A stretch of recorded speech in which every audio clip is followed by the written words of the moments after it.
What is it that Jefferson says in that first chunk of the Declaration about the government, about the king? What is he talking about? What is he saying about the government? Yeah, Eric. If we don't like our government, we can throw them out.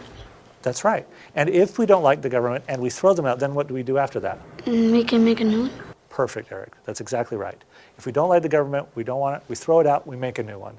I think that how you broke up the Declaration is a good example of when we talk about chunking the text and taking it into segments so that students can really understand what's happening piece by piece was a great exemplar here.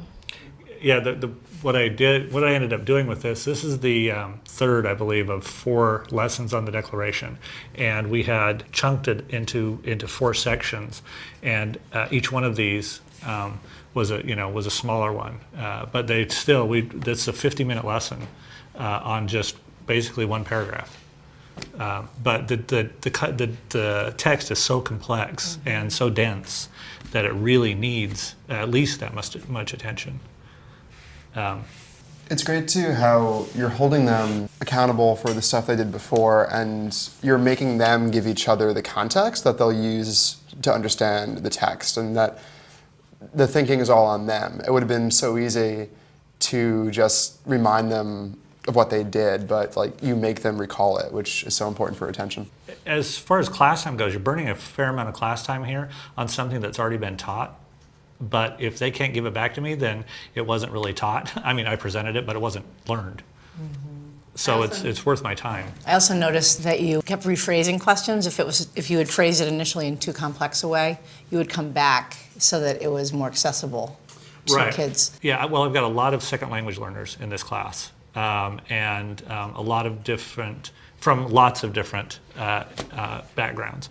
So I find myself saying the same thing in 4 or 5 different ways a lot of times until I start seeing little light bulbs above their heads, because otherwise I can easily talk past them.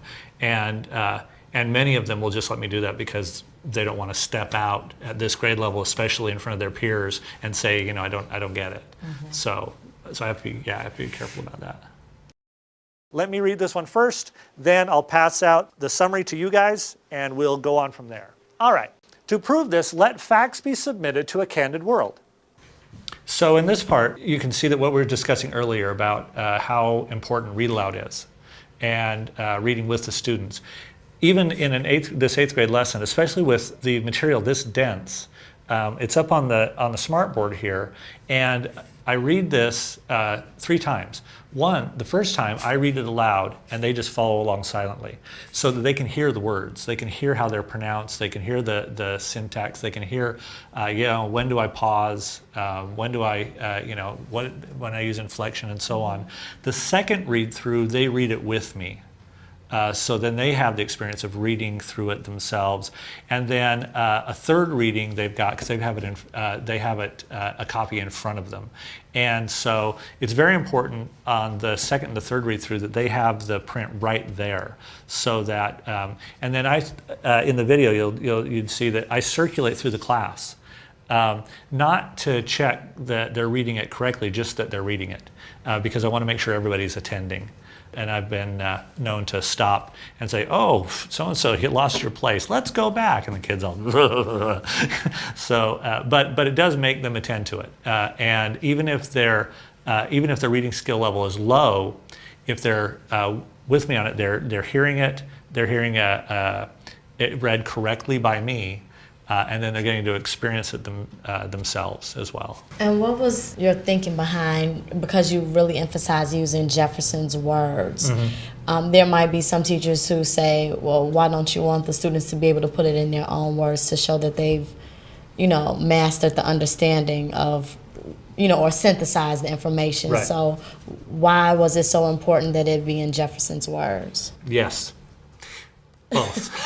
It's both. The first thing is they need to understand Jefferson's words, and they need to give it back to me in Jefferson's words. The reason is in the Common Core, right?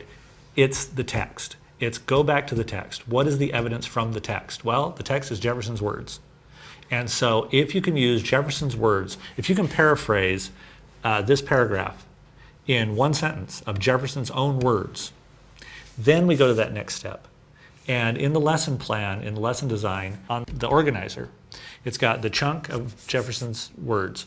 It's then next to it, it's got where you pull the keywords, and you're limited, right? You're limited. I don't remember how many I had in this one. It's like 8 or something. Only 8 words. Then down below, there's a section that says, rewrite this using Jefferson's words. You know, put back in the connecting words, put back in that to make it, but make it in 1 or 2 sentences. And then below that is the part you're talking about. Now put it in your own words. What does that mean? In plain old English, right? How would you say it? But now paraphrase what Jefferson said. So they do go through all those steps. So in your classroom, you're clearly fully immersed in Common Core. Where's your school with that? The social studies department at my school is on board.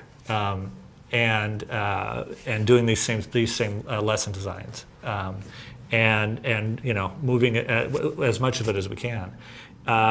The other departments in the school, it's mixed. We're in that place where like our math department is trying to bring in the Common Core, but they're being held accountable to the state core, which has different expectations for the year-end tests. So they're kind of in that tweener stage right now. Language arts, I know, is trying to bring in stuff. Had an interesting incident with one of my students. Came in one day and he said, "Mr. Bailey, I'm writing a paper for language arts, and I was wondering, could I use the stuff I learned in here on how to write a paper for my language arts class?" So, No. yeah, exactly. No, Absolutely sorry, can't do it. So, you know, I'm seeing some nice crossover into the other curricular areas, and I'm getting really good feedback from the other departments. And the thing that's going to make Common Core effective is when people see it being effective. When people see that, hey, this is working in history. Let's try some of these strategies in. I even had a person from the science department. I was going to ask about Yeah, that. I had a person from the science department come into my class after kids had been in his class working on this stuff during science. He came into my class and he said, "Can I have that form that you used for your history lesson? Because I'd love to, use that for science, the keywords and all that, And I said, "I'll teach you how."